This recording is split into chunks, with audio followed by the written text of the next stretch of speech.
Yang pertama, saya mau aktifkan raginya dulu. Ini sebelumnya raginya udah pernah digunakan ya, jadi bungkusnya udah pernah dibuka. Untuk menyimpannya ini cukup dikareti seperti ini. Sebelum dikareti, ini bungkusnya digulung ya. Untuk mereknya, saya pakai merek Saf Instan. Ini banyak dijual di warung ya, harganya sekitar 4 ribuan satu bungkusnya. Lalu tuang 1 sendok teh ragi ke dalam gelas. Kemudian ini raginya digulung kembali sampai rapat, kemudian ujungnya dikaretin seperti ini.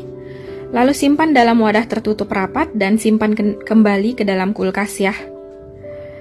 Kemudian masukkan 1 sendok teh gula pasir ke dalam gelas. Lalu masukkan sedikit air atau sekitar 30 ml air hangat. Kemudian ini diaduk hingga tercampur rata. Lalu tutup raginya, diamkan sekitar 5 menit. Jika mengeluarkan busa atau mengembang, ini berarti raginya masih aktif ya. Dan jika tidak mengembang dan tidak berbusa, ini raginya sudah tidak aktif dan tidak bisa digunakan kembali ya. Siapkan panci untuk memasak, lalu masukkan 1 lembar daun pandan, simpulkan. Lalu masukkan setengah sendok teh garam. Lalu masukkan 500 ml santan kekentalan sedang atau boleh santan kental. Ini sekitar 2 gelas belimbing. Kemudian aduk rata, lalu ini siap untuk dimasak ya. Ini dimasak dengan api kecil, seperti ini. Supaya santannya nggak gampang pecah ya. Kemudian ini sambil terus diaduk hingga mendidih. Setelah mendidih seperti ini, matikan api kompornya. Lalu biarkan santannya hingga dingin.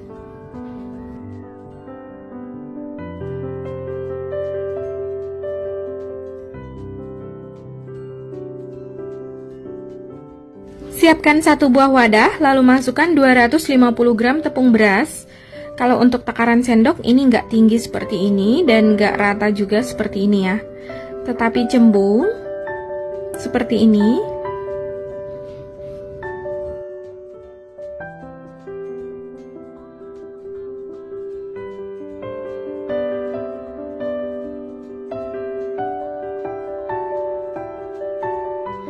Kemudian masukkan 125 gram gula pasir atau sekitar 9 sendok makan penuh. Lalu masukkan setengah sendok teh vanili bubuk. Kemudian ini diaduk hingga tercampur rata. Kemudian masukkan 1 butir telur. Lalu masukkan ragi yang sudah diaktifkan sebelumnya. Maaf, ini gambarnya agak sedikit kepotong nggak kerikot ya. Tapi tadi raginya aktif ya, itu kelihatan masih berbusa-busa. Kemudian masukkan santan yang sudah didinginkan sebelumnya. Ini dituang sedikit demi sedikit sambil terus diaduk hingga tercampur rata ya. Ini diaduk hingga adonan halus, licin, tidak ada tepung yang bergerindil ya.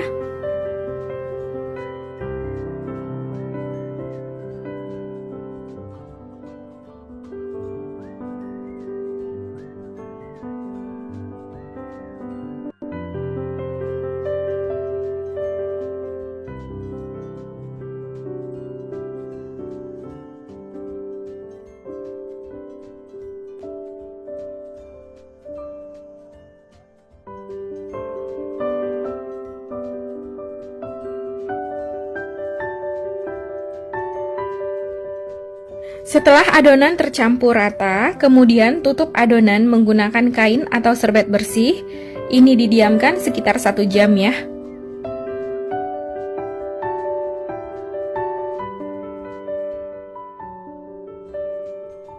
Setelah 1 jam didiamkan, buka tutup adonan.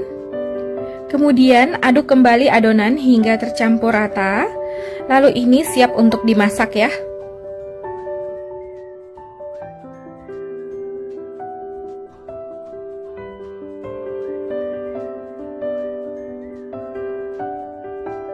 Nyalakan api yang paling kecil, kemudian letakkan seng bekas atau loyang bekas seperti ini, lalu letakkan kuali atau wajan cembung di atasnya seperti ini. Saya gunakan wajan yang paling kecil ya, supaya dia lekungannya itu lebih cantik.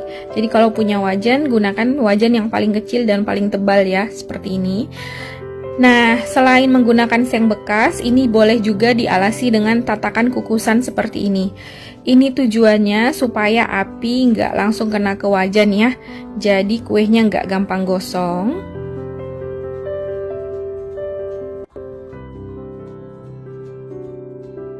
Nah, karena kualinya kecil banget dan jadinya goyang-goyang, saya pakai tatakan kukusan yang seperti ini ya. Kebetulan ini nggak pernah dipakai lagi.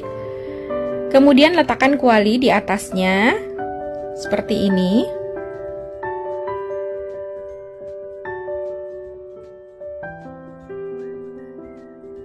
Jadi apinya ini nggak langsung kena ke wajan ya.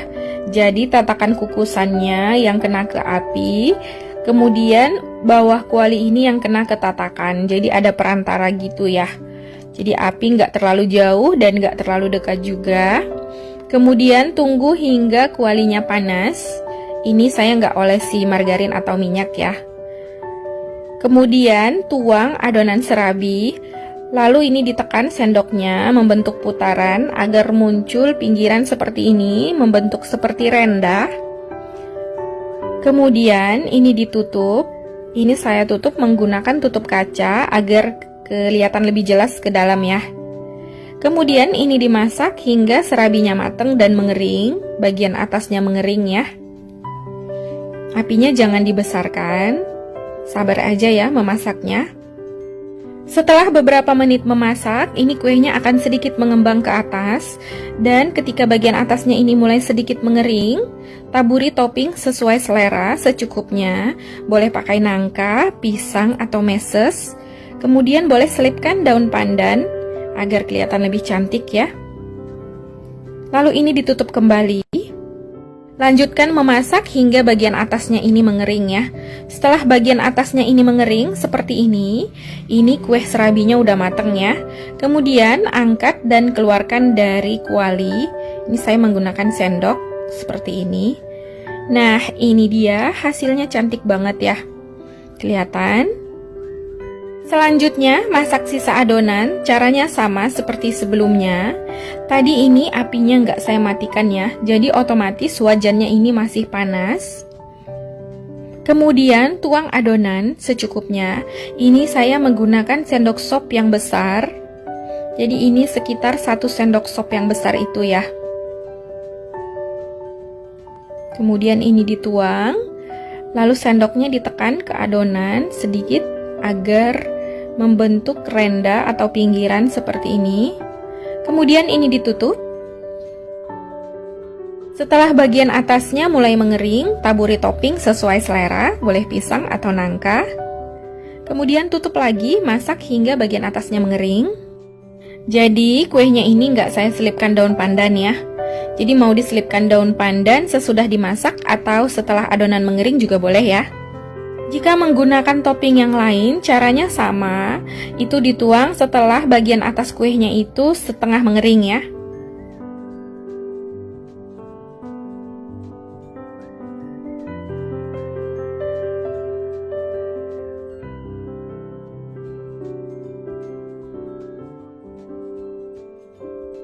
Nah, ini dia kue serabi Solonya udah selesai saya masak.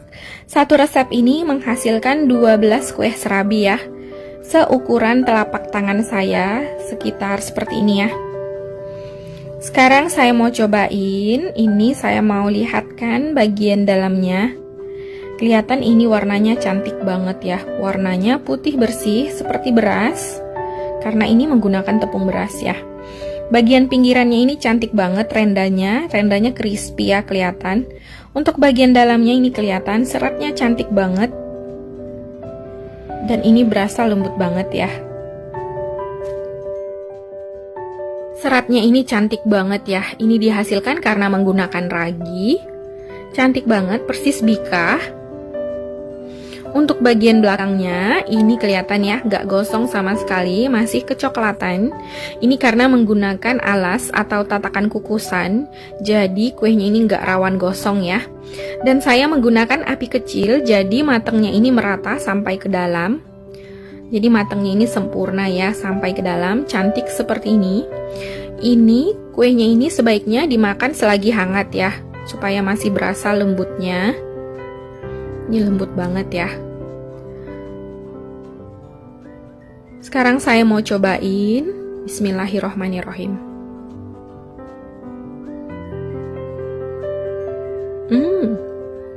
Ini enak banget, mantep. Rasanya gurih dari si kelapa santannya ya. Dan ini manis. Ini enak banget. Perpaduan nangka dan kuenya ini enak banget ya. Jadi pakai nangka ini makin enak, manis. Ini lembut banget. Jadi kalau pakai meses juga boleh ya. Ini juga pasti manis karena kasih coklat. Dan ini juga cantik banget. Belakangnya juga nggak gosong ya. Kuenya ini enak banget. Jadi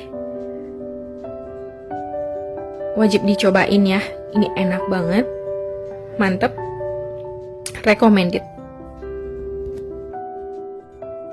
Nah, gampang kan cara membuatnya? Silahkan dicoba di rumah ya. Semoga video ini bermanfaat. Terima kasih sudah menontonnya.